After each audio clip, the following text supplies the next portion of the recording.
Good morning, good afternoon, and good evening, everybody. Thank you for tuning to another Supatease video. And the first video I ever released on this channel was a PvP video from Cataclysm. I am very excited for the re-release of Cataclysm Classic, and there is an important news update to cover in today's video. And of course, if you want to make sure that you're not missing out on anything related to World of Warcraft, then smash the subscribe button. Your support is greatly appreciated.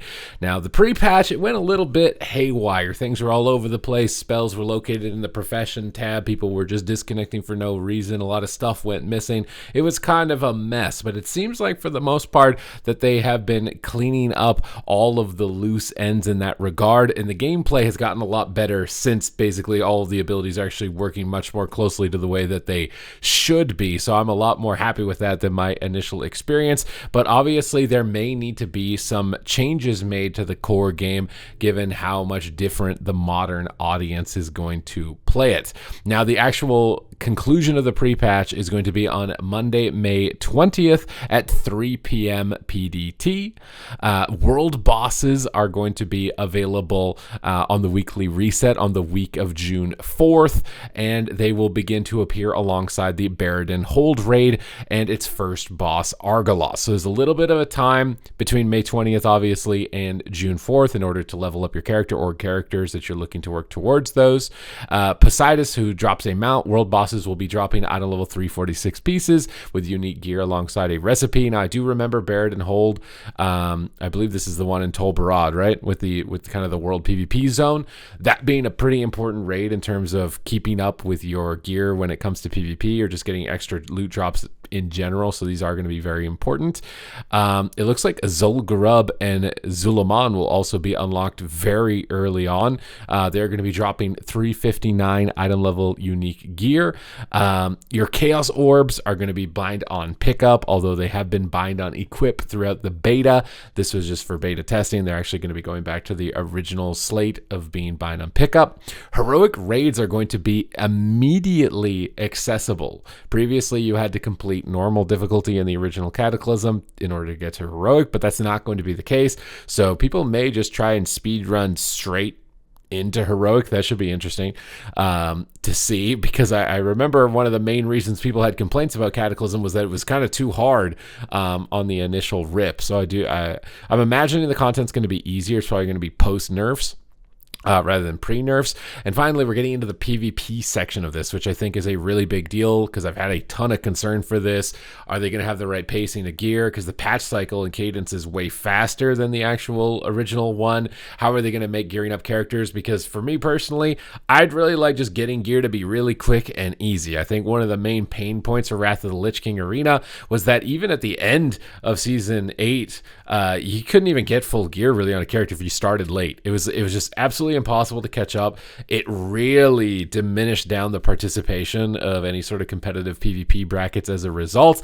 And I think that we've seen now with Dragonflight, like, just make getting PvP gear easier. Don't make it this insanely impossible to catch up system, especially with the seasons being 3 months long. Like, if you go in with the original one, there's no chance you're ever going to even be able to even get a full set of gear on one character, let alone if somebody starts late or if you want to play an alt. I just don't think that PvP players are in that position. Let me know if you disagree in the comments down below. If you think it was good that Wrath of the Lich King kept the same pacing and had its population completely disappear from the face of the earth and was a good thing, and you'd want Cataclysm to keep following that, then I guess that's what you want, but it is not what I want. So let's see what they're going to be doing specifically. In Cataclysm Classic PvP, the weekly caps for Valor and the seasonal cap for Conquest have been increased roughly 60%. So we're going to get them 60% faster. The rewards granted to certain activities have been adjusted. The weekly cap for Valor is now 1,600, and the initial cap for Conquest points is now 4,000 and increases by 4,000 every week throughout the season. The random Cataclysm Heroic reward is 240 Valor points. Please note, Valor will not be earnable between the launch of Cataclysm and the first weekly reset in each region. Conquest will become available starting with the second weekly reset on May 28th. So you got a week basically to get max level before you start working on these Conquest caps with the launch of the first Cataclysm PvP season. In Cataclysm Classic, 2v2 and 5v5 will no longer be eligible for Gladiator titles. Now, I've seen a lot of complaints on social media that 2v2 is just really imbalanced. This is actually the first time that that they removed the titles from those brackets, and the pacing of the game is really not superb. So likely, I think they were going to leave them in originally, but now seeing the response to that feedback, it looks like they're just going to be taking them out. Although I have seen some posts saying that you'll be able to get the other titles, and it looks like that actually just confirms it right here. In 2v2 and 5v5, you'll be able to earn pretty much every other title, and you'll still be able to earn Conquest, just not the Gladiator one specifically. I'm wondering where they're putting elite sets. Okay, wait, they've actually got an entire section here for elite sets, because this is when the first round of them came out. And mysteriously, my retail character's elite set actually disappeared, and I'm still kind of upset about that disappearing from my main account. But regardless here, rather than utilize the replica PvP vendors that were originally added in patch 4.3.0, we are changing all the original WoW Classic era PvP gear to be usable as transmog appearances. Now I'm trying to remember this in the original one. You basically could buy a Conquest piece that had stats on it, or you could buy a replica piece that was transmog, and I'm pretty sure they both cost Conquest, so you had to like use Conquest to either gear up. Most people geared up first and then use the leftover Conquest afterwards, and it meant that you might miss some pieces of your elite set. It was a really poor system. So I think that this is actually much better than the original system moving here into Cata Classic. All of these pieces of armor have been and will continue to be available from the Legacy Armor and Legacy Weapon Quartermasters in both the Champions Hall in Stormwind and Halls of Legends in Orgrimmar. Now, continue to be available.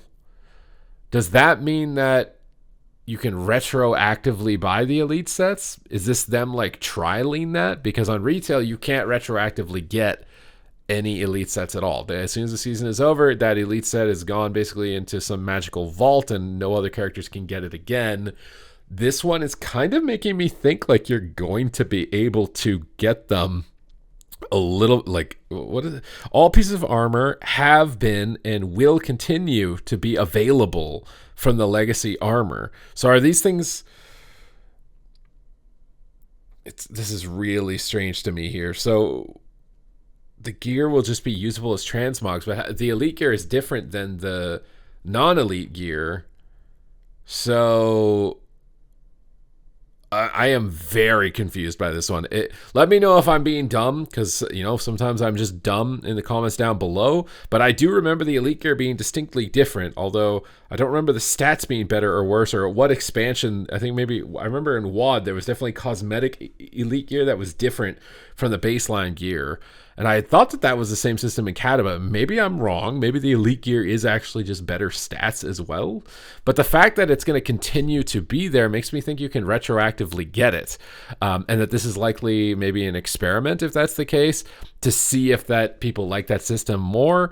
To me, I think the fact that it's limited really drives participation for those seasons, depending on how interesting, obviously, the elite sets are for those classes, because you got to get it in that window of time or it's gone. So it's generally a better incentivization model to get people to participate in the current season. If you can get them retroactively, it's like, I don't really feel like I need to play right now. I can just probably go and be able to get it next season. So I don't know if that's going to drive participation down or up, but I am very glad that they are making gearing easier. I'm hoping that they're going to be pretty quick to react to this type of stuff. Also, like, they don't mention honor farming, because if they don't lower it the same way that they did for Wrath of the Lich King, I think participation for PvP is not going to be high. I remember it being very, very brutal in these original expansions, and I very much so like the more modern ways of getting gear faster for PvP. But let me know in the comments down below. I'm going to be starting my Cataclysm journey when it releases. I'm doing the same route as I did last time with the Balanced Druid, so if you'd like to follow that, I've got my stream linked in the description down below. But other than that, this is the update. What do you guys think? Let me know. Thank you very much for watching the video, and I will see you in the next one.